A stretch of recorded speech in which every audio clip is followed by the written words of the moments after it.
Step into History Page, where Agatha Christie's Hercule Poirot brings timeless mysteries to life. In the shadowed halls of Blackthorn Hall, a screen shatters the night. Sir Reginald Marwood lies dead, a jeweled dagger in his chest, a cryptic note beneath his hand. I know your secret. Who wielded the blade? Was it the grieving widow with a hidden past, the desperate fiancé with everything to lose, or the loyal servant nursing a bitter grudge? As lies unravel and clues whisper of betrayal, only one man can pierce the fog of deception. Hercule Poirot, the master detective whose little gray cells will uncover a truth that shocks to the core. What secret was worth killing for?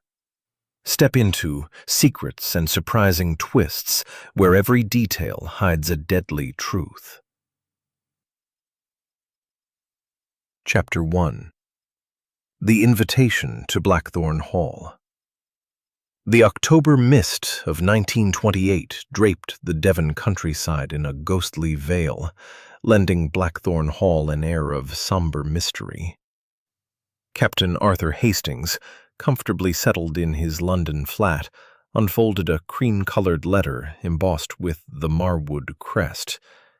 It was from Lady Evelyn Marwood, mistress of the ancient estate, her elegant script betraying a subtle urgency. My dear Captain Hastings, it read, a delicate family matter requires the presence of Monsieur Hercule Poirot at Blackthorn Hall this weekend. Your company would be most welcome. Discretion is paramount. Intrigued by the prospect of a country escape and the hint of intrigue, Hastings telephoned Poirot at once. The detective, savoring a steaming tisane in his impeccably tidy apartment, listened with a raised eyebrow. The family matter, mon ami. Such affairs are seldom as simple as they seem. Très bien, we shall go. By late afternoon, their train chugged through the fog toward Devon, the rhythmic clatter underscoring Hastings' growing curiosity. Blackthorn Hall emerged from the mist like a spectre of the past, its Tudor gables and ivy-clad stone walls exuding both grandeur and foreboding. Lady Evelyn greeted them at the grand oak door, her poised smile unable to mask a flicker of unease in her pale blue eyes. She was a woman of refined beauty, her silver-streaked hair swept into an elegant chignon, yet her hands twisted a lace handkerchief with nervous energy. Monsieur Poirot, Captain Hastings, your presence is a great comfort, she said, leading them into the cavernous hall. The air was heavy with the scent of polished wood and old roses, and a fire crackled in the massive hearth, casting shadows across ancestral portraits. The weekend party, Lady Evelyn explained, was to settle a small family concern. Physician with a scholarly air hovered protectively at her side, though his reserved demeanor seemed at odds with Clara's vivacity. Margaret Voss, Lady Evelyn's widowed cousin, was a diminutive woman with a mournful air, her fingers perpetually clutching a silver locket. Victor Crane, an American financier with a brash laugh and a penchant for flashy cufflinks, seemed out of place among the reserved English company. Miss Elsie Gray, the family's governess, was a prim figure in starched black, her pinched expression suggesting disapproval of the modern world. Finally, Thomas Reed, the butler, moved with the silent precision of a man who saw everything but revealed nothing. Dinner was served in the oak-panelled dining room, where candlelight danced on crystal and silver. The conversation was polite but strained, punctuated by the clink of cutlery and the occasional crackle of the fire. Hastings, seated beside Clara, noted her distracted air. Her fingers toyed with her engagement ring, and her glances strayed toward Crane, who was regaling the table with tales of Wall Street. Sir Reginald, at the head of the table, responded with curt nods, his disapproval palpable. Lady Evelyn steered the conversation to neutral topics: art, literature, the weather, but Hastings sensed undercurrents of resentment. Poirot, seated opposite, observed in silence, his small, neat hands folded, his dark eyes missing nothing. "The soup, it is exquisite, madame," he remarked to Lady Evelyn, but Hastings knew his friend's mind was elsewhere, cataloguing every gesture, every word. As the clock in the hall chimed 10, a piercing scream shattered the fragile calm. The guests froze, forks suspended, eyes wide. The sound came from the library, a room adjacent to the dining hall. Sir Reginald rose, his chair scraping the floor, and led the way, followed by the others. Hastings' heart raced as they reached the library door, which stood ajar. Inside, lit by the glow of a single lamp, was a scene of horror. Sir Reginald Marwood lay slumped over his mahogany desk, a jewelled dagger protruding from his chest. Blood stained his waistcoat, pooling on the desk and dripping onto the Persian rug below. A half-finished letter lay beneath his hand, the ink still glistening. "I know your secret." Miss Grey, pale and trembling, stood in the doorway, her hand pressed to her mouth. I came for a book," she stammered. "I found him. Like this." The guests crowded behind, their gasps and murmurs filling the air. Clara clutched Dr. Tate's arm, her face ashen. Crane lit a cigarette, his hands shaking, the match flaring briefly in the dimness. Margaret Voss whispered a prayer, her locket gleaming in the lamplight. Reed, the butler, stood rigid, his eyes fixed. Room. They were locked, their bolts rusted from disuse. The library was a sealed chamber, accessible only through the door where they stood. Poirot, kneeling beside the body, examined the dagger, the letter, and a faint smudge of ash on the desk's edge. "Mon ami," he murmured to Hastings, "a murder in such a place. It is like a puzzle with too many pieces. But fear not, the little grey cells, they will find the truth." As the clock ticked toward midnight, the household waited for the constable, the weight of suspicion settling over Blackthorn Hall like the fog outside. Hastings glanced at Poirot, whose calm demeanor belied the intensity of his focus. The stage was set, and the Belgian detective's methodical mind was already at work, unraveling the secrets hidden within the walls of Blackthorn Hall. Chapter 2.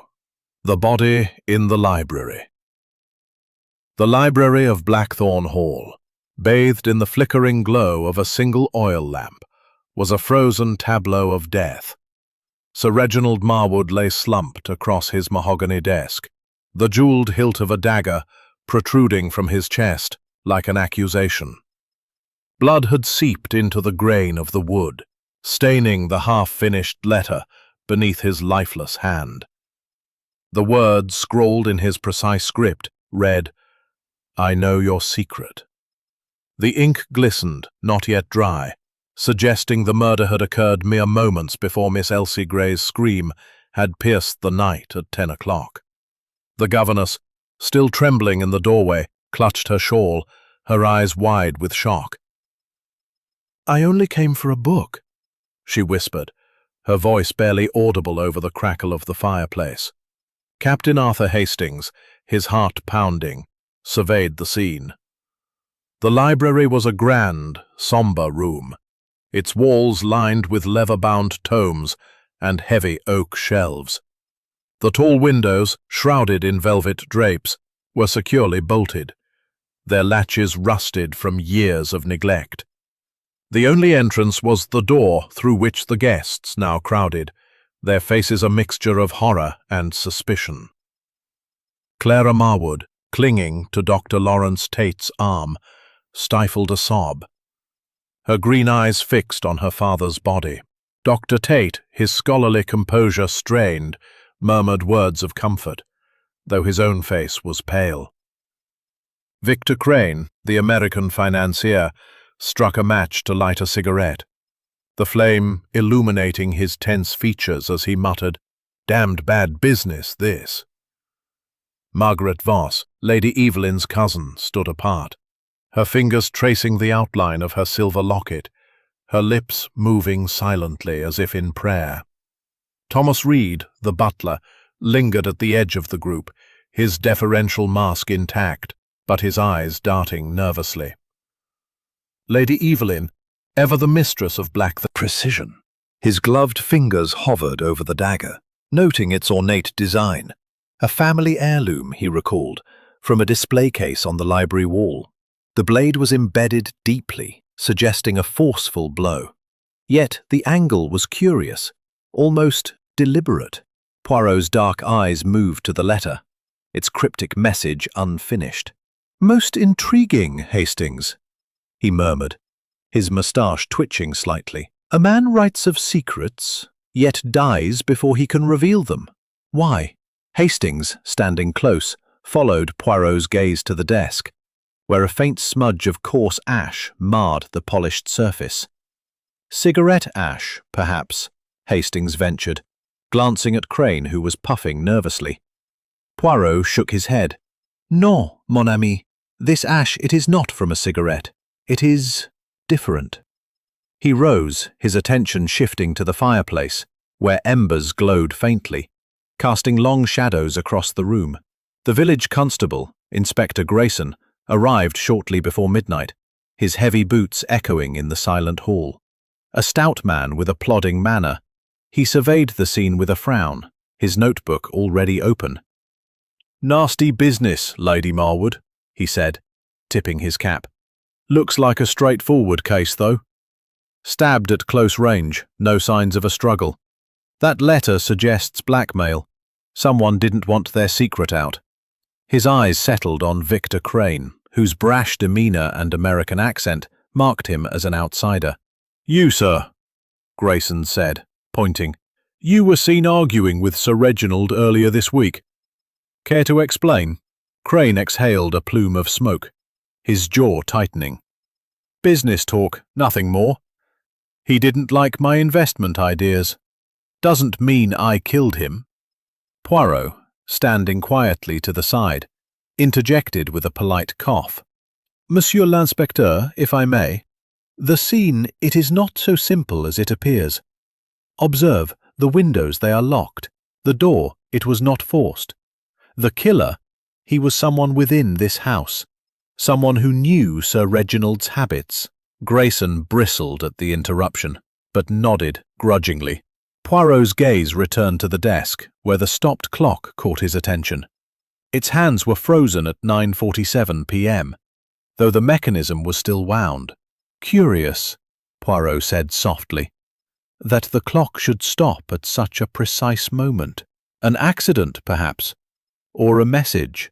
Hastings, puzzled, noted the detective's intense focus, a sign that the little grey cells were already at work. Lady Evelyn ushered the guests back to the drawing room, leaving Poirot and Hastings with Grayson. The inspector, eager to assert authority, began cataloguing the evidence: the dagger, the letter, the ash. Poirot, however, seemed more interested in the room's smaller details. The position of Sir Reginald's chair is like a tapestry. Each thread, it matters. The ash, the clock, the letter. They are threads, and we shall weave them together. As Grayson barked orders to his men, Poirot's calm certainty filled Hastings with both awe and unease. The murder at Blackthorn Hall was no random act, but a carefully orchestrated tragedy, and Poirot was determined to unravel its design. The household retired for the night, though sleep was elusive. The fog pressed against the windows, and the silence of Blackthorn Hall was heavy with unspoken fears. Hastings, lying awake, replayed the evening's events, wondering which of the guests hid a killer's heart. Poirot, in his own room, sat with a notebook, sketching a timeline and murmuring to himself. The stage was set, the players assembled, and the Belgian detective's methodical mind was already tracing the path to the truth, one subtle clue at a time. Chapter 3. The Arrival of Poirot's Method. The morning after Sir Reginald Marwood's murder dawned grey and heavy, the fog outside Blackthorn Hall as unyielding as the tension within.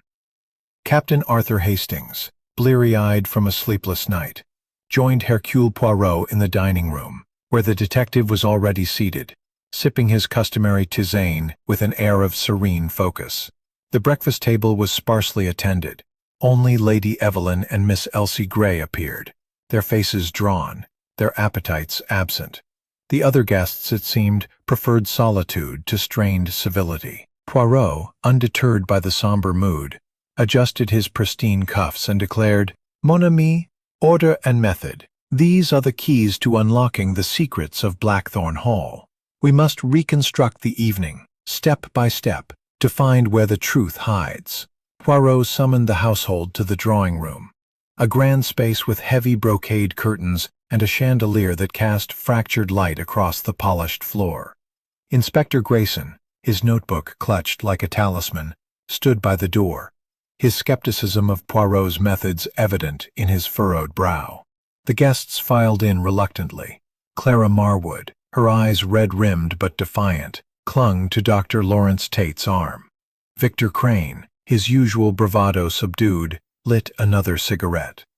Margaret Voss, her locket ever present, sat rigidly, and Thomas Reed, the butler, hovered with practiced deference. Poirot, standing before the fireplace, his small stature commanding the room, began with a disarming smile.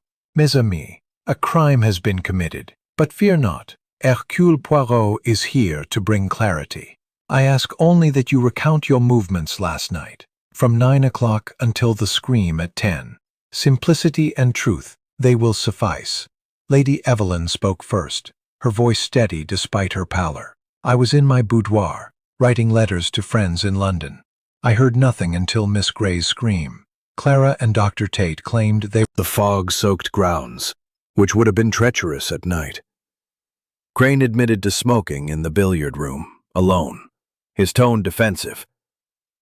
Margaret Voss said she was reading in her bedroom, though when Poirot gently asked, "What book, madame?" she hesitated, murmuring, "A novel." By Mrs. Gaskell Reed, the butler swore he was in the pantry polishing silver, and Miss Grey, still shaken, recounted her discovery of the body at 9:55 p.m., having gone to the library for a volume of poetry. Poirot's questions were like delicate incisions, each probing deeper than it seemed. "Monsieur Crane, the ash from your cigarette, where did it fall?" Crane shifted uncomfortably, muttering, "On the floor, I suppose." To Lady Evelyn, Poirot asked, "These letters, madame, they were urgent?" She flushed slightly, replying, "Merely social." Hastings, scribbling notes, marveled at Poirot's ability to unsettle with a smile. The detective's eyes lingered on Clara, whose engagement ring gleamed under the chandelier, though her fingers twisted nervously. "Mademoiselle, the garden at night, it was romantic, non?" Clara's laugh was brittle. "It was private." Dr. Tate's grip on her arm tightened, a gesture Poirot noted with a faint nod. After the interviews, Poirot and Hastings returned to the library, where Inspector Grayson was supervising the removal of Sir Reginald's body. The room, now stark in daylight, revealed details obscured the previous night. Poirot knelt by the desk, examining the stopped clock, its hand still fixed at 9:47 p.m. "Most curious, Hastings," he said, tracing a faint scratch on the clock's face. "This was no accident. Someone wished to fix the time of death, or to obscure it." He turned to the fireplace, where the coarse ash he had noted earlier lay scattered among the embers. "This ash, it is not from a cigarette, nor from the fire. It is unusual." Hastings, puzzled, suggested, "Perhaps Sir Reginald smoked a cigar." Poirot shook his head. No, mon ami. Sir Reginald detested cigars. This ash, it is a clue, but to what? Poirot's attention shifted to the dagger, now in Grayson's evidence bag. Its jeweled hilt, part of the Marwood family collection, bore faint scratches, as if gripped with force. The letter, too, intrigued him. Its cryptic message, "I know your secret," suggested blackmail. But the handwriting was steady, not that of a man under duress. He wrote calmly, Poirot mused, yet died violently. Why begin such a letter, only to leave it unfinished? Hastings, struggling to keep pace, felt the weight of "Cigarettes," Grayson insisted. Poirot, overhearing, smiled enigmatically. "Monsieur l'Inspecteur, you see the surface, but not the depths. The ash, it is not what it seems." He declined to elaborate, leaving Grayson to grumble about foreign meddlers. Hastings, however, knew better. Poirot's little gray cells were already weaving a pattern, one that would unravel the secrets of Blackthorn Hall. As the household dispersed, their alibis fragile and their motives obscured, Poirot murmured to Hastings, "The truth, mon ami, it hides in the contradictions. We shall find it, one question at a time." Chapter 4. The Suspects and Their Shadows. The second morning at Blackthorn Hall broke with a chill that seeped into the bones, as if the house itself mourned Sir Reginald Marwood's death. Captain Arthur Hastings, sipping weak tea in the dining room, felt the weight of the previous night's revelations. Hercule Poirot, immaculate in his pressed suit, joined him, his eyes bright with the quiet intensity that signaled his mind was at work. "Mon ami," Poirot said, stirring his tisane, "today we delve deeper. The alibis, they are like a house of cards. One false move, and all collapses." Hastings nodded, though the tangle of motives and secrets left him dizzy. The household, still reeling from the murder, moved like ghosts through the corridors, their polite facades cracking under suspicion. Poirot insisted on private interviews, conducting each in the morning room, a sunlit space that contrasted sharply with the grim task at hand. Inspector Grayson, grudgingly allowing Poirot's involvement, lingered nearby, his notebook filled with scribbled theories favoring Victor Crane. Poirot, however, began with Clara Marwood. The young woman sat stiffly, her engagement ring glinting as she twisted it nervously. "Mademoiselle," Poirot began, his tone gentle but piercing, "your father disapproved of Dr. Tate, did he not?" Clara's eyes flashed. "He thought Lawrence beneath me because of money, not character. But I loved him." Her voice wavered, and Hastings noted a flicker of defiance, as if she hid more than she revealed. Poirot pressed further, asking about her garden walk at 9 p.m. Clara insisted she and Tate sought privacy, but her hesitation when asked about the fog suggested a flimsy excuse. Next came Dr. Lawrence Tate, his scholarly demeanor strained by sleeplessness. Poirot's questions were deceptively casual. "Monsieur le Docteur, you are a man of science, precise, no? Yet your alibi, it lacks precision." Tate adjusted his glasses, admitting Sir Reginald's disapproval had caused tension. "He threatened to cut Clara off," he said, his voice low. "But I'd never harm him." Poirot's eyes lingered on Tate's hands, which trembled slightly, betraying maintained her aristocratic poise, though her hands betrayed her, twisting her handkerchief into knots. "My husband and I had disagreements," she admitted when Poirot probed their marriage. "He was not an easy man." Her vague reference to indiscretions hinted at deeper secrets, and Poirot's polite smile encouraged her to say more, though she retreated into silence. Margaret Voss, clutching her locket, spoke of a family debt Sir Reginald had promised to settle. "He changed his mind recently," she said, her voice bitter. Poirot noted her locket's constant presence, asking, "Madame, this locket, it is dear to you?" She flushed, murmuring it was a keepsake from her late husband, but her eyes avoided his. Victor Crane, brash as ever, deflected Poirot's questions about his financial disputes with Sir Reginald. "He didn't trust my investments, called them reckless," Crane said, exhaling smoke. "But I don't stab a man over a bad deal." Poirot's gaze fixed on Crane's cigarette, then flicked to the billiard room, where he claimed to have been. "Your cigarettes, monsieur, they leave ash, yet the ash in the library, it is not yours." Crane's bravado faltered, and Hastings sensed Poirot was planting seeds of doubt. Thomas Reed, the butler, was a model of deference, but Poirot's questions cracked his facade. "You served Sir Reginald many years, non? Yet he denied you a raise recently." Reed's jaw tightened. "He said times were hard," he replied, but his tone carried a grudge. Miss Elsie Gray, last to be questioned, was a bundle of nerves, her prim exterior unraveling.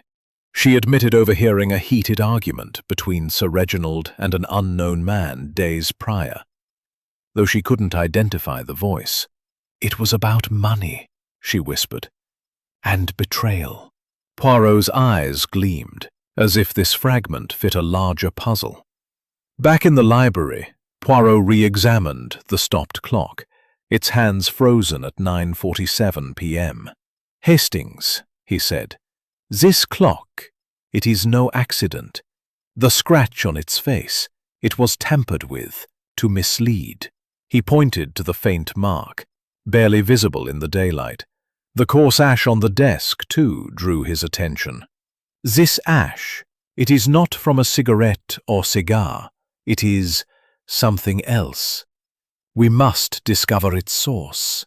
Hastings, struggling to keep up, noted Poirot's fascination with the dagger's scratches, the letter's steady handwriting, and the untouched brandy glass. Each detail, Poirot insisted, was a thread in the tapestry of the crime. As the interviews concluded, the household gathered for luncheon, though the atmosphere was funereal. Clara avoided Dr. Tate's gaze, her ring conspicuously muttered about arresting him, but Poirot waved a dismissive hand. "Patience, Monsieur l'Inspecteur. The truth, it is not so obvious." Hastings, watching his friend, felt a familiar awe. Poirot's mind was a machine, sifting through lies and half-truths, inching closer to the killer's identity. The shadows of Blackthorn Hall grew longer, and the little Belgian detective was only beginning to unravel their secrets. Chapter 5. The Red Herring's Lure. By the afternoon of the second day at Blackthorn Hall, the air was thick with suspicion, as if the fog outside had seeped into the very walls. Captain Arthur Hastings, nursing a headache from the relentless tension, followed Hercule Poirot back to the drawing room, where Inspector Grayson was outlining his case against Victor Crane. The brash American, Grayson insisted, had both motive and opportunity. "The ash on the desk matches his cigarettes," the inspector declared, brandishing a sample in a small envelope. "And his argument with Sir Reginald over that investment deal, everyone heard it. He's our man, Hastings," swayed by the apparent logic. Glanced at Poirot, expecting agreement, but the detective, polishing his spectacles with a silk handkerchief, shook his head. "Mon ami," Poirot said softly, "you see, but you do not observe. The ash, it is not from a cigarette. It is too coarse, too deliberate." Poirot's dismissal of Grayson's theory sent the inspector into a huff, but the little Belgian was already moving, his mind fixed on the puzzle. He led Hastings back to the library, where the scene of the crime lay undisturbed, save for the removal of Sir Reginald's body. The stopped clock, the jeweled dagger, and the cryptic letter, "I know your secret," remained as silent witnesses. Poirot knelt by the fireplace, sifting through the embers with a small poker. "This ash," he murmured, holding up a pinch of the coarse grey powder. "It is not from tobacco. It is from paper, burned paper. Perhaps a document. Someone wished to destroy evidence, but not carefully enough. Hastings, startled, recalled the faint scent of burning he'd noticed the night of the murder. "But who would burn something here?" he asked. Poirot's eyes gleamed. "That, mon ami, is the question." Grayson, undeterred, summoned Crane for questioning in the morning room. The American, his usual swagger dimmed, protested loudly. "I was in the billiard room, smoking like I said. I didn't go near the library after dinner." Grayson pointed to the ash, insisting it was from Crane's American cigarettes. Poirot, observing silently, interjected with a polite cough. "Monsieur l'inspecteur, allow me to demonstrate." He produced a cigarette from Crane's brand, lit it, and let the ash fall onto a saucer. The fine powdery residue bore no resemblance to the coarse grains on the desk. "It is a red herring, meant to mislead. Monsieur Crane, he is not so careless." Grayson's face reddened, but he grudgingly released Crane, who stormed off muttering about small-town coppers. The household, meanwhile, grew increasingly fractious. At tea, Clara Marwood snapped at Dr. Lawrence Tate when he tried to take her hand, her missing engagement ring a silent accusation. Lady Evelyn, attempting to maintain decorum, spoke of funeral arrangements, but her voice trembled when mentioning Sir Reginald's will. Margaret Voss, clutching her locket, whispered to Miss Elsie Grey about a family curse, her words half heard by Hastings across the room. Reed, the butler, moved silently, but his eyes darted toward Clara as if expecting her to crack under pressure. Poirot, sipping his tisane, observed it all, his silence more probing than any question. Returning to the library, Poirot re-examined the dagger, now in Grayson's custody, but available for inspection. The scratches on its jeweled hilt intrigued him. "These marks, Hastings," he said, "they suggest a hand unused to such a weapon. Nervous, perhaps, or angry." He turned to the letter, its unfinished message a persistent enigma. Sir Reginald wrote calmly, yet died violently.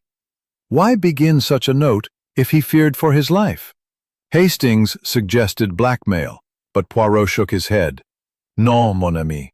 The letter, it is not a warning, it is a taunt.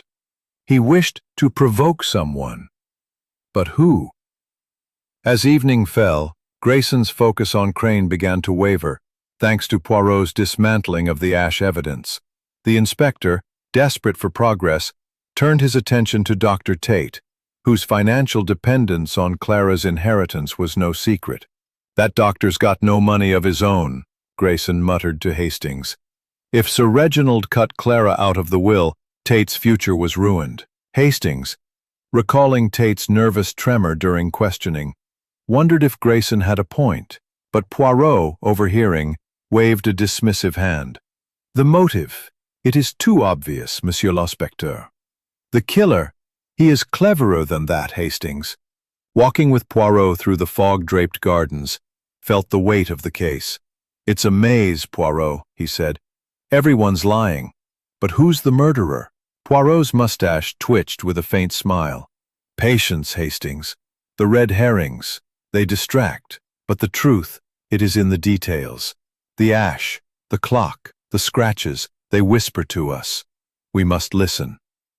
As they returned to the house, the silhouette of Blackthorn Hall loomed against the twilight, its secrets guarded, but not impenetrable. Poirot's little gray cells were humming, and Hastings knew the detective was closing in, one subtle contradiction at a time. Chapter 6. The Clue in the Locket. The third morning at Arthur Hastings, weary from the strain of suspicion, joined Hercule Poirot in the morning room, where the detective was examining a small notebook, his precise handwriting cataloguing the case's myriad details. "Mon ami," Poirot said, his eyes gleaming with purpose, "today we pursue a thread that tugs at the heart, the locket of Madame Voss. It is more than a keepsake, I think, Hastings." Puzzled but intrigued, followed Poirot's lead, as they prepared to unravel another layer of the mystery surrounding Sir Reginald Marwood's murder. Poirot requested a private audience with Margaret Voss, who entered the morning room with visible reluctance, her fingers as always clasped around her silver locket. The small oval trinket gleamed in the pale sunlight, its intricate engravings suggesting age and sentiment. "Madame," Poirot began, his tone soft but insistent. "This locket, it is dear to you, no? May I see it?" Margaret's hand tightened briefly, her eyes darting to the door as if seeking escape. With a sigh, she unclasped the chain and opened the locket, revealing a miniature portrait of a young man, handsome but stern, with piercing eyes. "My late husband," she said, her voice barely above a whisper. Poirot's gaze lingered on the portrait, his expression unreadable. "A fine likeness, madame.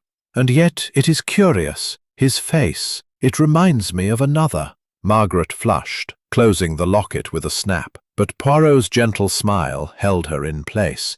Later, in the privacy of the library, Poirot confided to Hastings, "The man in the locket, it is not her husband. It is Sir Reginald, from many years ago, a younger man, but unmistakable." Hastings, stunned, struggled to process this revelation. "An affair, Poirot? Margaret and Sir Reginald?" Poirot nodded, his moustache twitching. "Perhaps, mon ami, or perhaps something deeper, a promise, a betrayal. The locket, it is a clue to motive." The implications swirled in Hastings' mind. Margaret Voss, a grieving widow, might have harbored a secret passion or grudge, one strong enough to drive her to murder.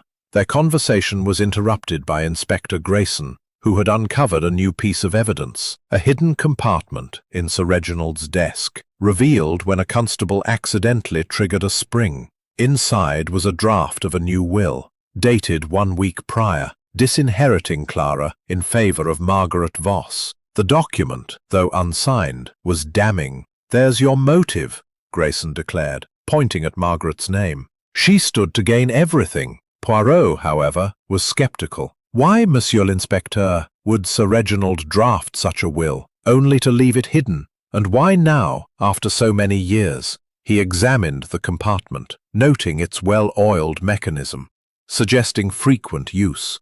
"This desk, it holds more secrets, I think," he murmured. Poirot's attention returned to the locket's implications. He summoned, this time with a firmer tone. "Madame, the portrait in your locket, it is Sir Reginald, is it not?" Margaret's composure cracked, her eyes filling with tears. "It was long ago," she admitted, her voice trembling.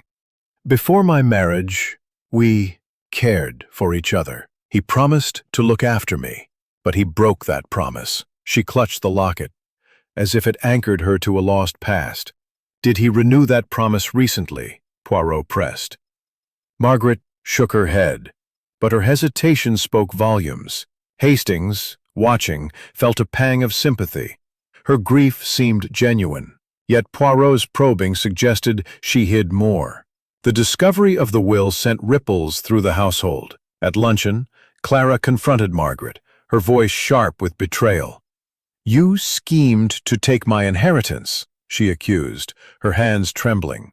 Dr. Lawrence Tate tried to calm her, but his own unease was evident, his scholarly facade fraying. Victor Crane, watching from the sidelines, made a caustic remark about family greed, earning a glare from Lady Evelyn. Reed, the butler, served the meal in silence, but his eyes lingered on Margaret, as if gauging her reaction. Miss Elsie Gray, ever the observer, whispered to Hastings that she'd seen Margaret near the library the previous week, looking distressed. Poirot, overhearing, filed this away, his mind a whirl of connections. Returning to the library, Poirot re-examined the stopped clock, its hand still fixed at 9:47 p.m. "This clock, Hastings," he said. "It was stopped deliberately, to mislead us about the time of death. The scratch on its face, it is precise, made with intent." He turned to the coarse ash on the desk, now confirmed as burned paper. A document, perhaps a letter or a contract, was burned to conceal a truth. But what? Hastings suggested the will, but Poirot shook his head. No, the will was intact, this was something else, something personal.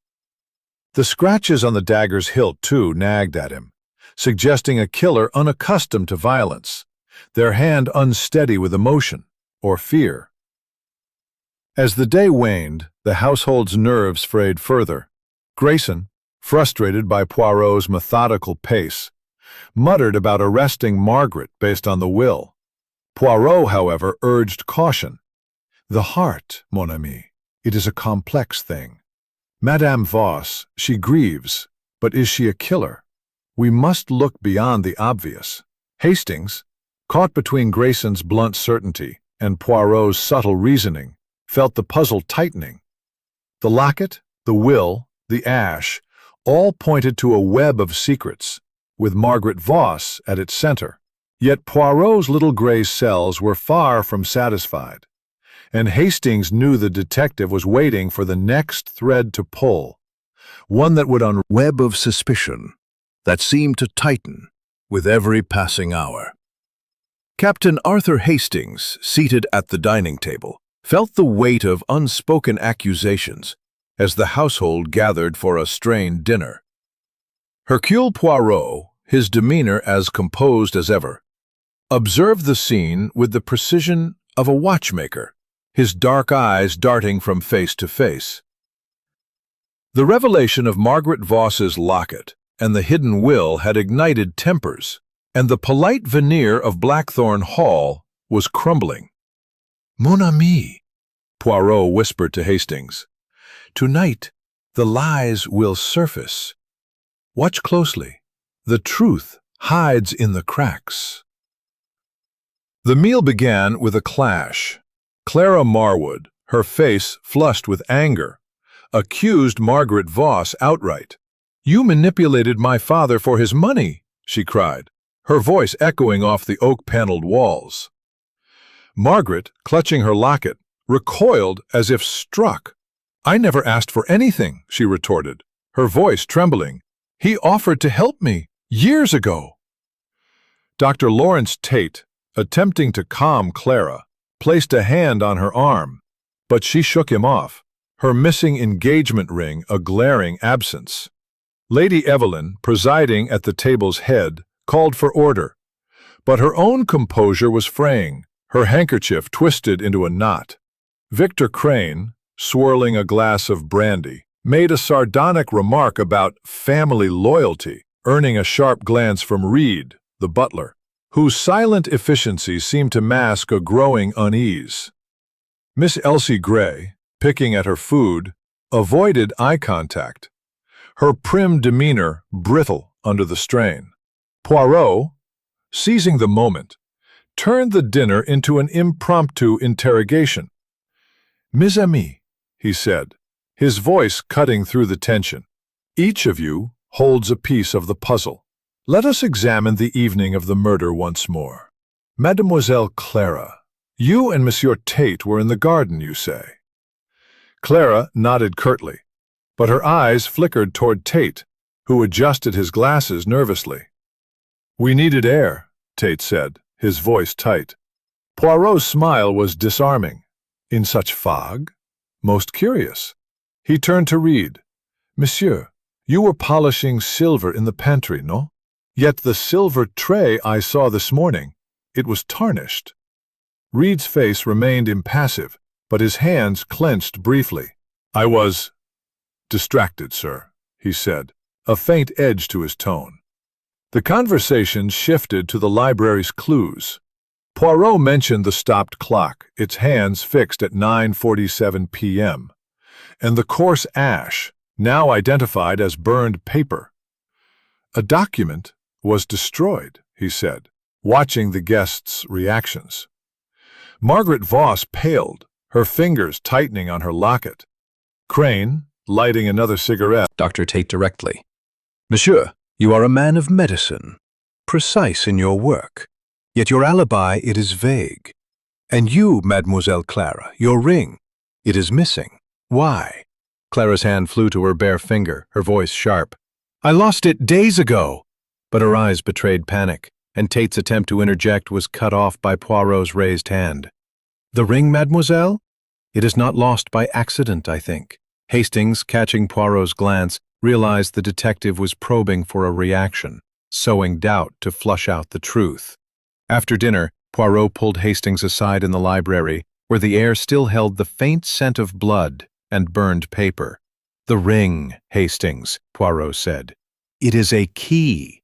I suspect it was hidden deliberately, perhaps to implicate another." He re-examined the desk, noting the hidden compartment's well-oiled spring. "This was used often. Sir Reginald kept secrets here, but so did another." Hastings suggested the burned paper might be a love letter, tying Margaret to the crime, but Poirot shook his head. "Non, mon ami, the ash. It is from a legal document, I am certain. A contract, perhaps, or a promise broken." The evening's revelations continued when Miss Grey, trembling, approached Poirot privately. "I heard something," she whispered. "The night before the murder, Sir Reginald was arguing with someone in the library. A man, I think. It was about money and a betrayal." She couldn't identify the voice, but her fear was palpable.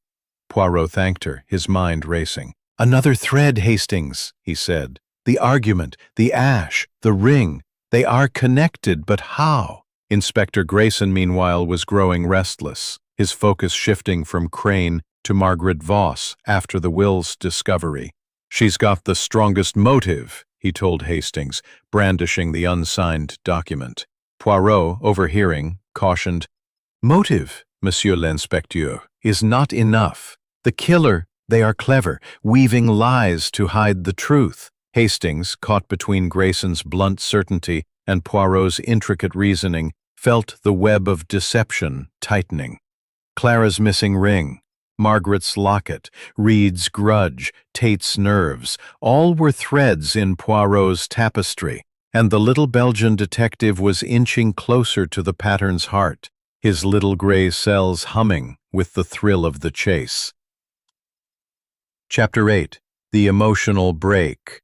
The fourth morning at Blackthorn Hall was shrouded in a restless quiet, the fog outside thinning, but the weight of suspicion within growing heavier. Captain Arthur Hastings, his nerves frayed from the mounting tension, joined Hercule Poirot in the morning room, where the detective sat with his notebook, his precise script mapping the web of lies spun by the household.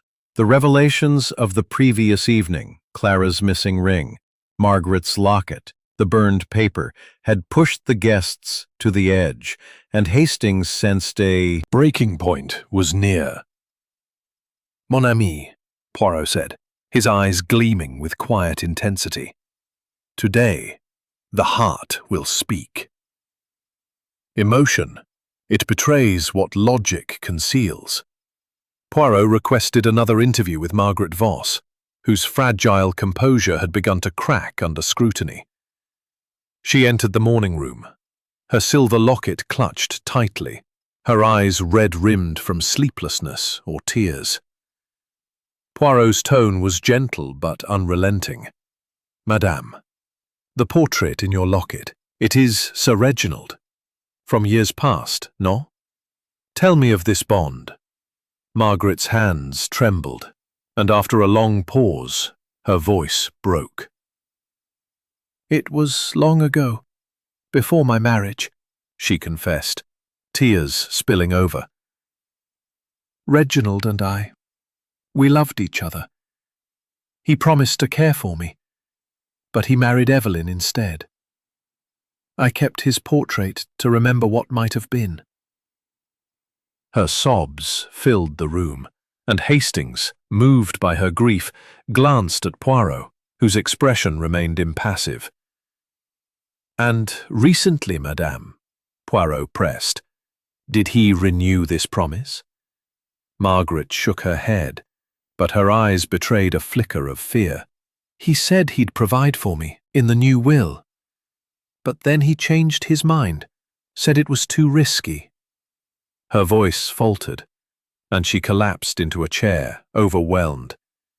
Hastings, stunned by the admission, whispered to Poirot, could she have killed him in anger, over a broken promise? Poirot's moustache twitched. "Grief, mon ami, can be a mask. Madame Voss, She reveals much, but not all. The confession shifted the case's center, painting Margaret as both victim and potential suspect, her motive tied to a decades-old betrayal. Yet Poirot's focus remained on the library's clues, particularly the stopped clock at 9:47 p.m. He returned to the scene, examining the clock's mechanism with a magnifying glass. "This scratch," he said, pointing to the faint mark on its face. "It was made with precision, to stop the clock at a false time. The murder, Hastings, it was earlier, perhaps 9:15 p.m., when alibis are less certain." The household, meanwhile, was unraveling. At breakfast, Clara Marwood barely spoke, her gaze fixed on her plate, her missing ring a silent accusation. Dr. Lawrence Tate, attempting to engage her, received only curt replies, his scholarly calm fraying. Lady Evelyn, her poise strained, mentioned a family lawyer arriving to review Sir Reginald's papers, prompting a sharp glance from Margaret. Victor Crane, nursing a brandy despite the early hour, made a barbed comment about hidden fortunes, while Hide something. Poirot's next move was to examine the desk's hidden compartment again, where the unsigned will had been found. He noted a faint trace of the same coarse ash inside, suggesting the burned document had been stored there. A contract, perhaps, or a letter of intent, Poirot mused. It was burned to conceal a truth, but the ash, it betrays the act. Hastings suggested it might relate to Margaret's confession, but Poirot shook his head. The locket, it is her heart's secret. The ash, it is the killer's. He turned to the dagger, its scratched hilt a persistent puzzle. These marks, Hastings, they speak of a hand unsteady, perhaps unaccustomed to violence. But whose? The emotional break reverberated through the day. Clara, cornered by Poirot in the drawing room, admitted her father's disapproval of Tate had caused bitter arguments. "He called Lawrence a fortune hunter," she said, her voice shaking. "But I loved him." Her eyes filled with tears, and Hastings sensed genuine pain, though Poirot's probing gaze suggested he doubted her candor. When asked about her ring, Clara insisted it was lost, but her hesitation hinted at more. Poirot, undeterred, turned to Tate, who grew defensive when questioned about his 9:30 p.m. whereabouts. "I was with Clara," he insisted, but Miss Gray's testimony cast doubt, and his nervous fidgeting did little to help his case. Inspector Grayson, frustrated by the shifting suspicions, clung to Margaret as the prime suspect, citing the will and her confession. "She's got motive and opportunity," he told Hastings, waving the unsigned document. Poirot, overhearing, cautioned, "The heart, Monsieur l'Inspecteur. It clouds the truth. We must look to the clock, the ash, the scratches. They do not lie." Hastings, caught between Margaret's emotional collapse and the mounting contradictions, felt the case spiraling. The locket had revealed a motive, but the library's clues pointed elsewhere, and Poirot's little grey cells were working tirelessly to untangle the web, one emotional crack at a time. Chapter 9. The Trap is Set. By the afternoon of the fourth day at Blackthorn Hall, the tension had become a palpable force, as if the very walls conspired to guard the secrets of Sir Reginald Marwood's murder. Captain Arthur Hastings, his nerves worn thin by the relentless suspicion, followed Hercule Poirot to the drawing room, where the detective prepared to tighten the noose around the killer. Poirot's eyes gleamed with the quiet intensity of a predator closing in on its prey. "Mon ami," he said, adjusting his pristine cuffs, "the time has come to apply pressure. The killer. They are clever, but even the cleverest falter under scrutiny. Tonight, we set the trap." Poirot requested the household gather in the library, the very room where Sir Reginald had met his end. The guests filed in reluctantly, their faces a gallery of unease.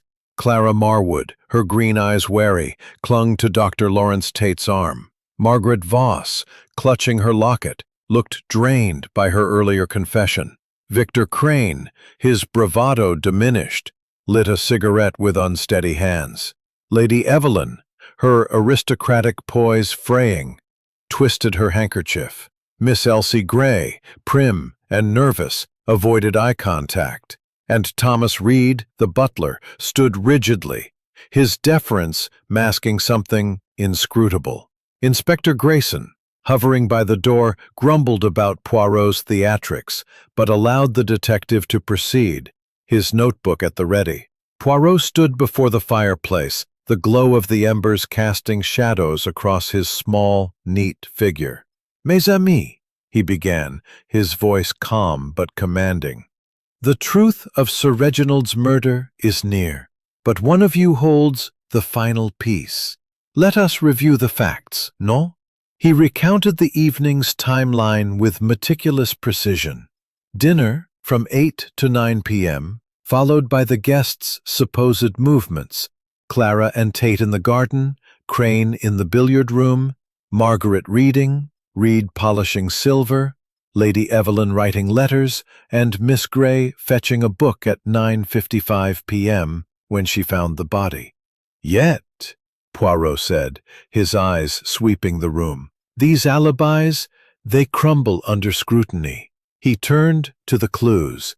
The stopped clock at 9:47 p.m., its scratch suggesting tampering. The coarse ash, from burned paper, not tobacco. The jeweled dagger with its scratched hilt, and the cryptic letter, "I know your secret." Poirot's voice grew sharper.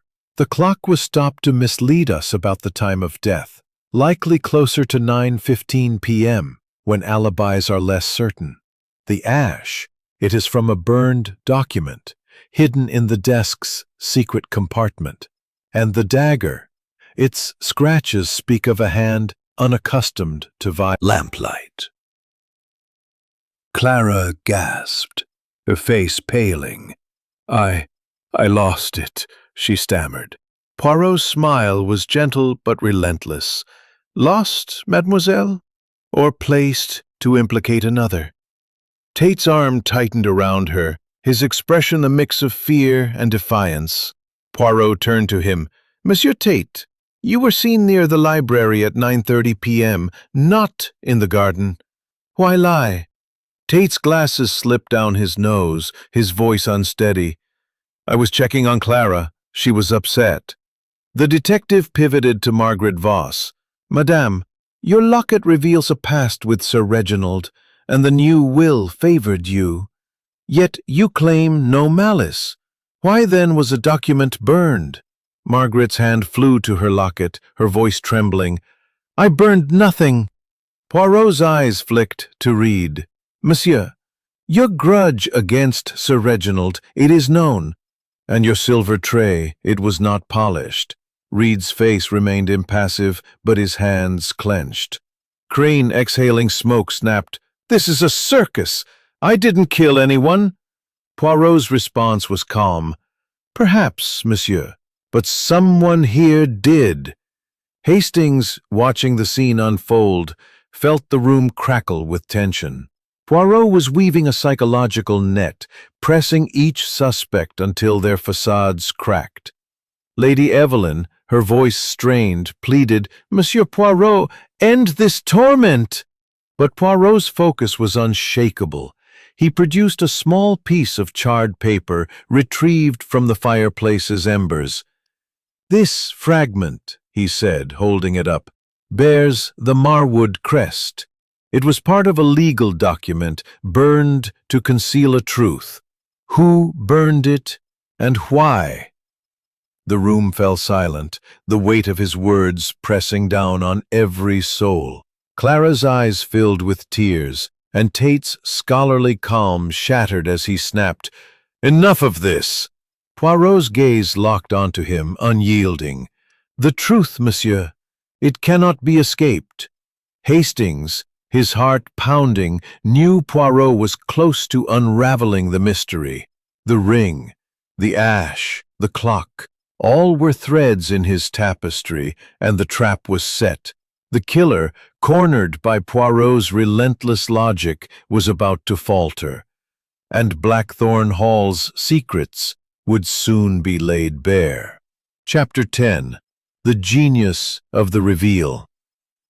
The library of Blackthorn Hall was a cauldron of tension as the evening of the fourth day drew to a close, the flickering lamplight casting long shadows across the faces of the assembled guests. Hercule Poirot stood before the fireplace, his small, neat figure commanding the room with an authority that belied his stature.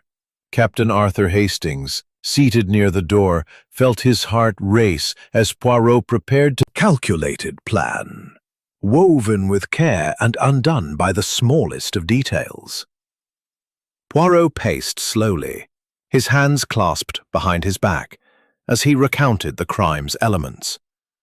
The jeweled dagger, the stopped clock at 9:47 p.m., the coarse ash from burned paper, the cryptic letter reading, "I know your secret," and Clara's hidden engagement ring. "Each clue," he said, "is a thread in the tapestry of deception. Let us unravel it, step by step." The guests, Clara Marwood, Dr. Lawrence Tate, Margaret Voss, Victor Crane, Lady Evelyn, Miss Elsie Gray, and Thomas Reed, sat rigid, their eyes fixed on Poirot, some with fear, others with defiance. Inspector Grayson, standing by the door, clutched his notebook, his skepticism giving way to reluctant anticipation. "The clock," Poirot continued, "was stopped deliberately at 9:47 p.m. to suggest the time of death, but the scratch on its face, it tells us the truth. The murder occurred earlier, closer to 9:15 p.m., when alibis are less secure." He turned to the ash. This was no cigarette or cigar, but a burned document, a legal paper, bearing the Marwood crest, destroyed to conceal a secret. He held up the charred fragment he had recovered, its faint crest visible in the lamplight. And the dagger, its hilt scratched by a nervous hand, speaks of a killer unaccustomed to violence. His gaze swept the room, lingering on each suspect. Poirot turned to Clara. "Mademoiselle, your ring, found hidden in the billiard room, it was no accident. It was placed to mislead, to point suspicion elsewhere." Clara's face paled, her lips trembling. "I didn't," she began, but Poirot raised a hand. "Patience, mademoiselle." He pivoted to Margaret Voss.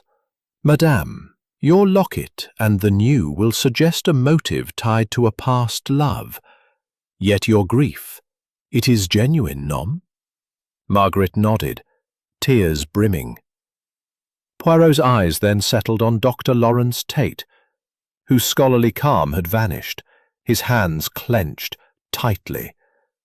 "Monsieur Tate, you were seen near the library at 9:30 p.m., not in the garden, and your dependence on Mademoiselle Clara's inheritance, it was threatened by Sir Reginald's new will." The room grew deathly silent as Poirot's voice rose. "The killer," he declared, "is Doctor." A collective gasp filled the air. Tate's glasses slipped down his nose, his face ashen. "That's preposterous," he cried, but his voice cracked. Poirot continued, unrelenting. "Intent. Burned to hide your knowledge of the will. You planted Clara's ring in the billiard room to implicate Monsieur Crane, whose cigarettes were a convenient distraction." Tate's composure shattered. "I did it for Clara," he burst out, his voice raw. "Her father was going to ruin us, cut her off. I had no choice," Clara sobbed, collapsing into her chair, her hands covering her face. Poirot's expression softened, but his voice remained firm. "You chose, monsieur, to kill rather than to trust. The scratches on the dagger, they betray your unsteady hand, your fear. The letter, I know your secret. It was Sir Reginald's taunt, written to you, for he suspected your ambition. Grayson, stunned, stepped forward to restrain Tate, who offered no resistance, his shoulders slumping in defeat. The household sat in shocked silence, the weight of the truth settling over them.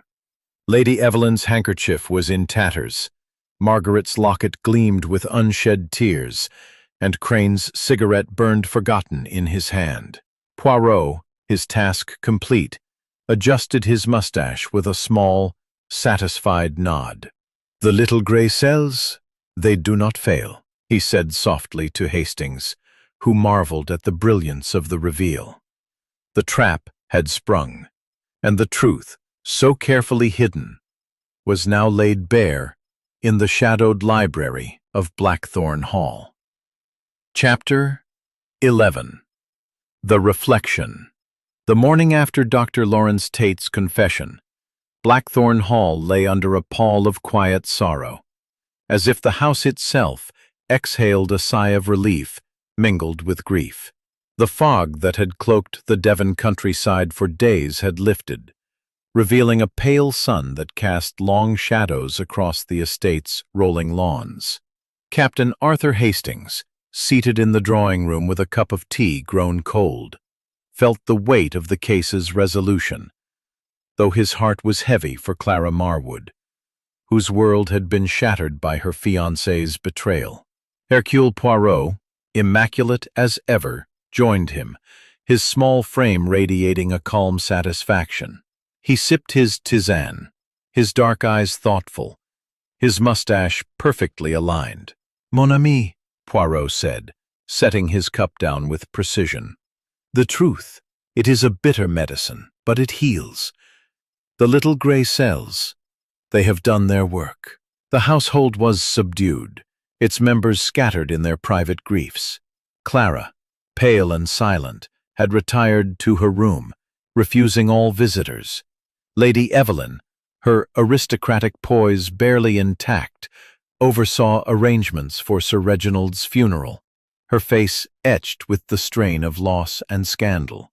Margaret Voss, her locket now tucked beneath her blouse, moved like a ghost, her earlier confession a raw wound. Victor Crane, his brashness muted, prepared to depart, muttering about returning to America, betrayed a flicker of relief that the truth had surfaced. Inspector Grayson, having taken Tate into custody, lingered only to finalize his report, grudgingly acknowledging Poirot's brilliance. "You're a queer sort, Monsieur Poirot," he said, shaking his head. "But you've got a head on you."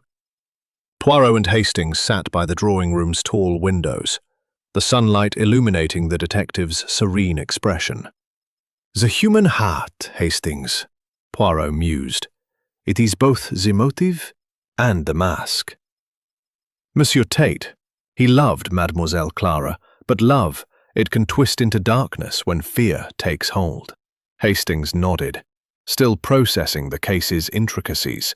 The stopped clock, the burned paper, the scratched dagger, Clara's hidden ring, all woven into Poirot's masterful solution. "How did you know it was Tate?" Hastings asked, his curiosity overcoming his fatigue. Poirot's smile was faint, but proud. "The details, mon ami. The clock stopped at 9:47, yet the murder was earlier. Only a doctor with knowledge of death's signs could stage such a deception."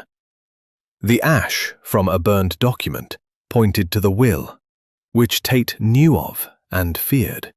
The ring, hidden to implicate Crane, was a desperate act, but the scratches on the dagger, they betrayed a hand unused to violence, trembling with guilt. Hastings marveled at Poirot's clarity, the way each clue had been a thread in a tapestry only he could see. "But Margaret's locket," he said. "It seemed so central." Poirot nodded. "A distraction, Hastings, though a poignant one. Her love for Sir Reginald. It was real, but it was not the motive. It clouded the truth, as emotions often do. He paused, gazing out at the gardens. The killer. He seeks to control the narrative, but the little grey cells, they see through the chaos. Order and method, always. As they prepared to depart, Poirot took a final walk through the library, where the tragedy had unfolded. The desk, now cleared of blood and ash, stood as a silent witness to the crime. The jeweled dagger, returned to its display case, gleamed innocently, its scratches a testament to Tate's faltering hand. Poirot paused by the fireplace, where the embers of the burned document had long since cooled. "Every crime, Hastings," he said softly, "it leaves its mark, not only on the victim, but on the soul of the guilty. Tate, he will carry this weight always." The train to London awaited, and as Poirot and Hastings boarded, Blackthorn Hall receded into the distance, its Tudor gables swallowed by the rolling hills. Hastings, settling into his seat, Poirot closed his eyes, a faint smile playing on his lips, content in the knowledge that his little grey cells had once again triumphed over the shadows of Blackthorn Hall. Chapter 12. The Unseen Thread. The fifth morning at Blackthorn Hall brought a deceptive calm, as if the house, purged of its darkest secret by Dr. Tate's confession, sought to reclaim its dignity. Yet Captain Arthur Hastings, sipping tea in the drawing-room, sensed an unresolved undercurrent, a lingering question that gnawed at his mind. Hercule Poirot, seated opposite, was as composed as ever, his tisane steaming in its delicate cup, his dark eyes reflecting a mind still at work. "Mon ami," Poirot said, noting Hastings' unease, "you feel it too, no? The puzzle, it is solved. Yet one thread remains loose. We must tug it gently, lest it unravel more than we expect." The household, though subdued, began to stir with the practicalities of moving forward. Lady Evelyn, her face drawn but resolute, met with the family lawyer to finalize Sir Reginald's estate, the unsigned will now a mere curiosity. Clara Marwood, still reeling from Tate's betrayal, emerged briefly to speak with her mother, her voice low and strained. Margaret Voss, her locket now worn openly, seemed lighter, as if her confession had lifted a burden.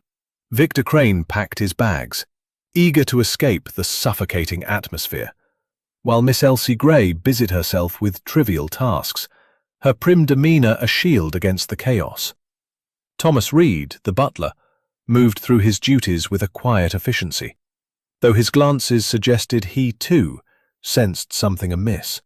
Inspector Grayson had departed with Tate in custody, leaving Poirot and Hastings to tie up the case's loose ends.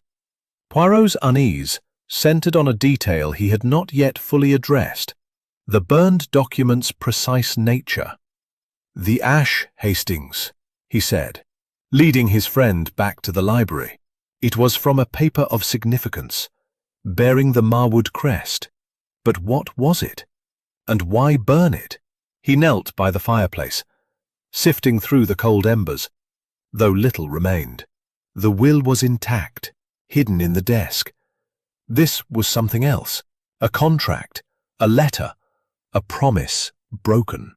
Hastings, puzzled, suggested it might have been a draft of the will, but Poirot shook his head. "No, mon ami, the will was unsigned but complete. This document, it was personal, and its destruction was a desperate act." Their conversation was interrupted by Reed, who entered to clear away a tray. Poirot, ever observant, noted the butler's lingering glance at the desk. "Monsieur Reed," he said, his tone deceptively casual, "you served Sir Reginald many years, no? Did he ever speak of a document?" "Compartment, did you not?" Reed stiffened, then nodded. I polish the desk often, sir. I noticed its peculiarities. Poirot dismissed him with a nod, but Hastings saw the spark in his friend's eyes. A new thread had emerged. Poirot's attention returned to the desk, where he examined the hidden compartment once more. Inside, tucked beneath a false panel, he found a tiny fragment of paper overlooked by Grayson's men. It bore a single word in Sir Reginald's hand. Debt. Poirot's mustache twitched. A debt, Hastings. Not Madame Voss's, for she spoke of a promise, not an obligation. This points elsewhere. He recalled Miss Grey's account of an argument about money and betrayal overheard the night before the murder. The man Sir Reginald argued with, Poirot mused. He is the key to this thread. Seeking answers, Poirot summoned Reed again, this time in private. Monsieur, he said, his voice firm, you spoke of Sir Reginald denying you a raise. Was there more? A debt, perhaps, between you? Reed's composure faltered, his hands clenching. He owed me nothing, he said, but his tone betrayed resentment. Poirot pressed further, mentioning the argument Miss Grey overheard. Reed's eyes flickered with something like fear. I argued with him, sir, the night before. He'd promised me a share of an investment years ago, but he reneged, said I was just a servant.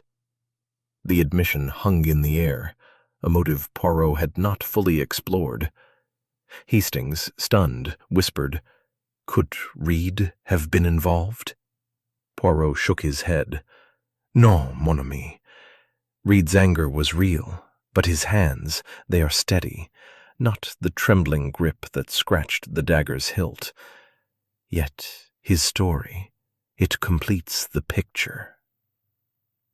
Poirot deduced that Sir Reginald's letter, I know your secret, was meant for Tate, but the burned document related to Reed, a promissory note, perhaps, destroyed by Tate to obscure any connection to his own motive. Tate burned it, Poirot said, to ensure no other suspect emerged. But the ash, it betrayed him. As they prepared to leave Blackthorn Hall, Poirot shared his final thoughts with Hastings. The unseen thread, mon ami, it is the human need to control fate. Tate killed to secure his future, but the smallest details, ash, scratches, a hidden ring, revealed him. The train to London awaited, and as Blackthorn Hall faded into the distance, Hastings felt a quiet awe. Poirot's little grey cells had not only solved the murder, but illuminated the shadows of human greed and betrayal. Hills.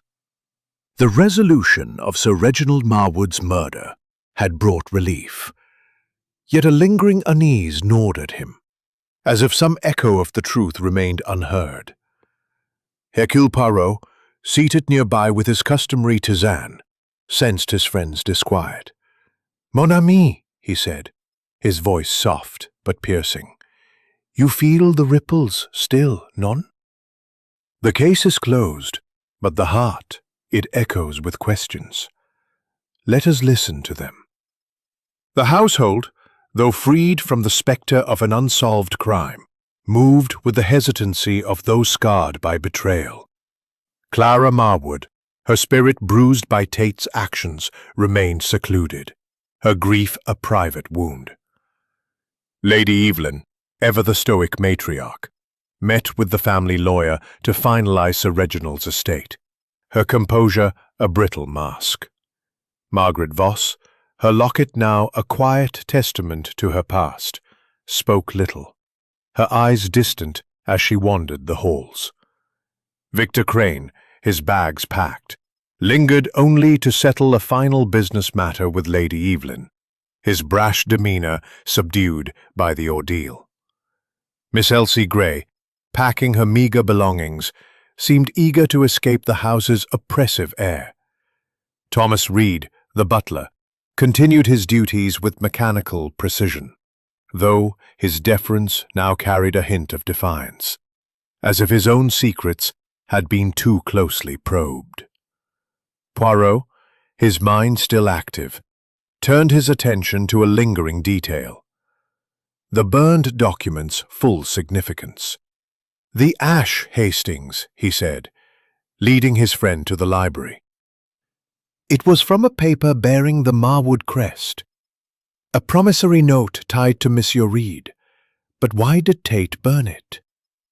He stood by the fireplace where the embers had long since cooled, his fingers tracing the hearth's edge. Tate's motive was clear: fear of losing Clara's inheritance.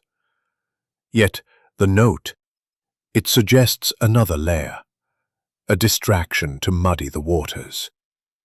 Hastings, puzzled, suggested, perhaps Tate feared Reed would be suspected, diverting attention from himself. Poirot's moustache twitched. Précisément, mon ami.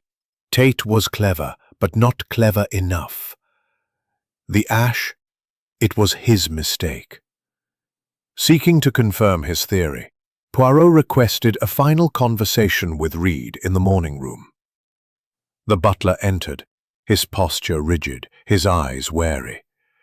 "Monsieur Reed," Poirot began, his tone gentle but incisive, "the promissory note Sir Reginald owed you, was it significant enough to provoke such anger?" Reed's face tightened, but he nodded. "It was a promise from years ago, sir, for my loyalty. He said he'd repay me, but he laughed it off last week, called it a servant come to light.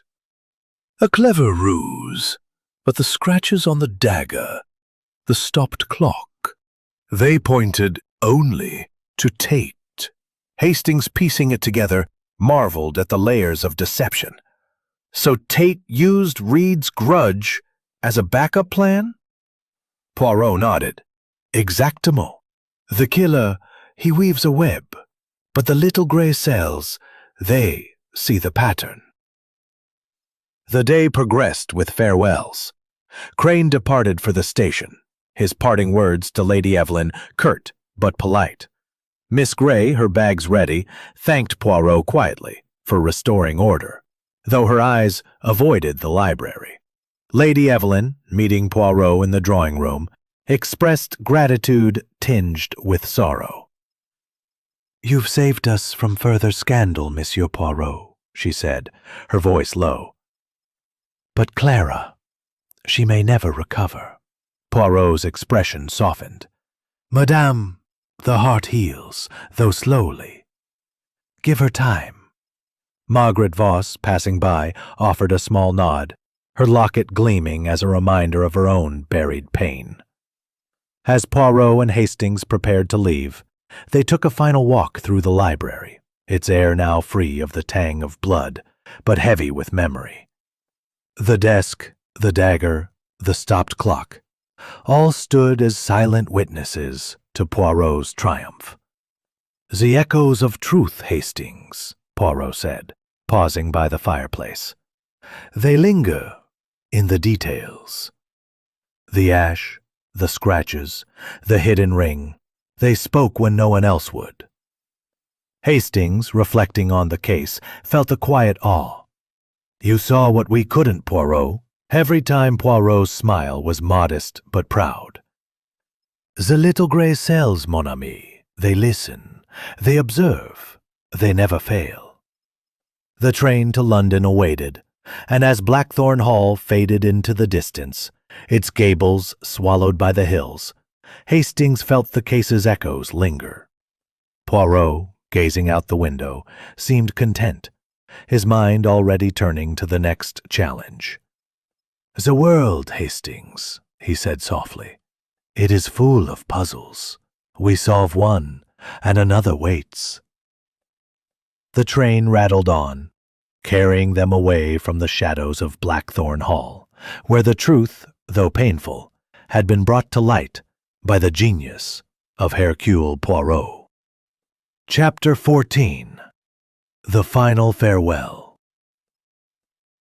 The 6th morning at Blackthorn Hall dawned with a fragile stillness, as if the estate, purged of its darkest secrets, sought to reclaim a semblance of peace. Captain Arthur Hastings, standing on the gravel drive, felt the crisp autumn air bite at his cheeks, the last traces of fog having dissipated to reveal a sky of pale blue. The weight of Dr. Lawrence Tate's confession lingered, but a quiet resolve had settled over him, stirring for the last time under the shadow of the murder. Clara Marwood, her eyes hollow but her chin set with determination, emerged briefly to thank Poirot and Hastings, her voice soft but steady. "I don't know how to go on," she admitted, "but I will try." Lady Evelyn, overseeing the preparations for Sir Reginald's funeral, maintained her aristocratic composure, though her hands betrayed a faint tremor as she clasped Poirot's in gratitude. "You have restored order, Monsieur Poirot," she said, "and spared us further disgrace."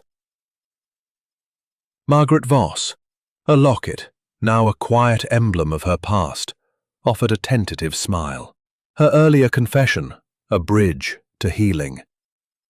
Victor Crane had departed the previous evening, his brash farewell echoing in the hall, while Miss Elsie Gray, her bags packed, prepared to seek a new position, her prim facade softened by relief. Thomas Reed, the butler, stood by the door, his deference intact but his eyes revealing a flicker of gratitude for Poirot's discretion regarding his own grievances.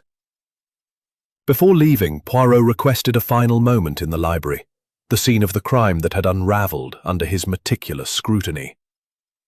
Hastings followed, noting the room's transformation in the morning light, its somber air replaced by a quiet dignity. The mahogany desk, now cleared of blood and ash, stood as a testament to the tragedy's resolution. The jeweled dagger, returned to its display case, gleamed innocently, its scratched hilt a silent reminder of Tate's faltering hand. The stopped clock, reset to the correct time, ticked softly, as if reclaiming its place in the order of things. Poirot paused by the fireplace, where the coarse ash had once held the key to the burned promissory note. "The details, Hastings," he said, his voice low. "They are the heartbeat of truth." The ash, the scratches, the hidden ring, they spoke when all else was silent. Hastings, reflecting on the case, felt a surge of admiration. "You saw it all, Poirot. The clock, the ash, the note. How do you do it?" Poirot's moustache twitched with a modest smile. "The little grey cells, mon ami. They observe what the heart obscures. Tate, he sought to control fate, but the smallest details betrayed him. The note he burned, meant to implicate Reed, was his undoing. The ring, hidden to cast suspicion on Crane, was his desperation. And the dagger's scratches, they revealed a man unaccustomed to murder, driven by fear. Hastings nodded, marveling at the clarity with which Poirot had woven the way. Margaret Voss, lingering nearby, added softly, "Thank you for understanding my past, Monsieur Poirot. It was a weight I carried too long." Poirot's eyes softened. "The heart, madame. It holds its secrets, but it also heals." The carriage to the station awaited, and as Poirot and Hastings stepped into the crisp morning, Blackthorn Hall loomed behind them, its Tudor gables a fading silhouette against the hills.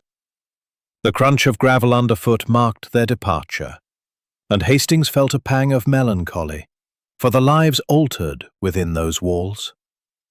"It's a sad business, Poirot," he said, settling into the carriage. Tate's love for Clara led to such ruin. Poirot, gazing out at the passing countryside, nodded. Love, mon ami, it is a flame that can warm or destroy. Tate chose destruction. But the truth, it restores balance. As the carriage rolled toward the station, Poirot adjusted his hat, his mind already turning to new horizons, leaving Blackthorn Hall and its echoes of truth behind. Chapter 15. The Journey Onward. As the train to London clattered through the Devon countryside, the events at Blackthorn Hall seemed to recede into a dreamlike distance, though their weight lingered in Captain Arthur Hastings' heart. The 6th day had dawned with finality, the murder of Sir Reginald Marwood solved, the killer unmasked, and the household left to piece together its fractured lives. Hastings, seated opposite Hercule Poirot in their first-class compartment, watched the rolling hills blur past, their autumnal hues softened by the morning light. Poirot, his hat neatly placed beside him, sipped a fresh tisane, his expression one of quiet contentment. "Mon ami," he said, catching Hastings' pensive gaze, "you brood, no?" The case is closed, the truth revealed, yet you feel the shadow of Blackthorn Hall still. Hastings nodded, his thoughts drifting to Clara's grief and the tangled motives that had unraveled under Poirot's genius. The compartment was a haven of order, a stark contrast to the chaos of the past days. Poirot's valise rested neatly at his feet, his notebook tucked inside, its pages filled with the meticulous details that had solved the case.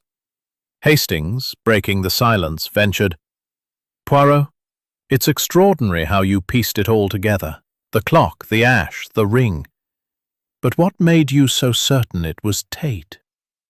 Poirot's moustache twitched with a faint smile. "The little grey cells, Hastings. They see what the heart obscures." The stopped clock, set to 9:47 p.m., was a doctor's trick, for only one with medical knowledge could time death so precisely. The ash, from a burned promisor, clarity of Poirot's logic. And Margaret's locket, Reed's grudge, they were all red herrings, weren't they? Poirot nodded. "Oui, mon ami. The locket, it revealed a woman's heart, but not a killer's. Reed's anger, it was real, but not murderous.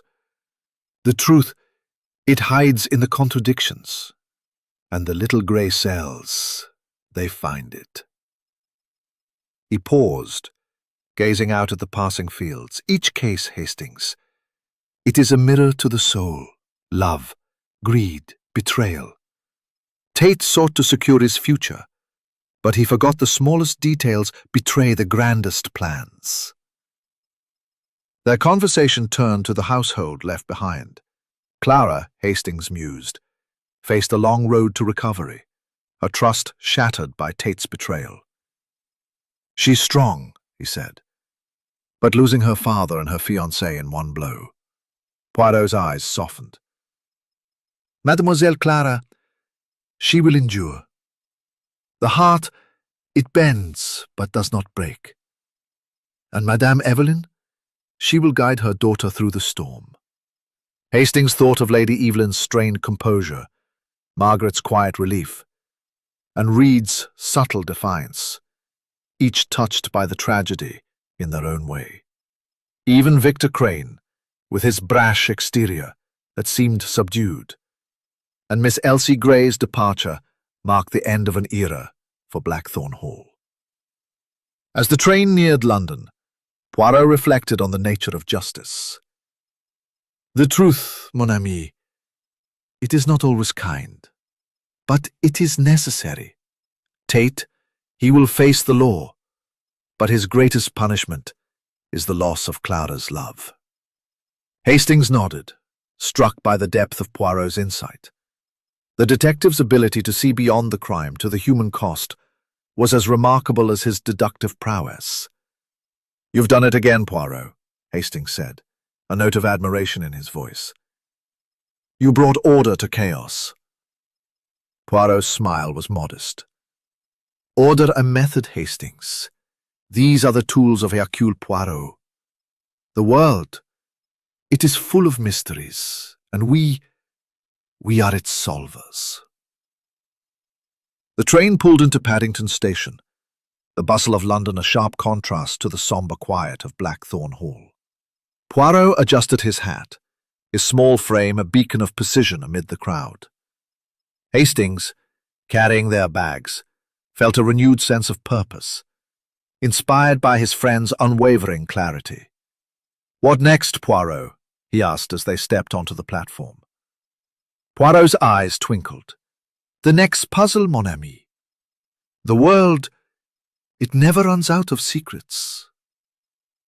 As they hailed a cab, the shadow of Blackthorn Hall faded, replaced by the promise of new challenges. The little grey cells, ever vigilant, were ready for the journey onward, and Hastings knew that wherever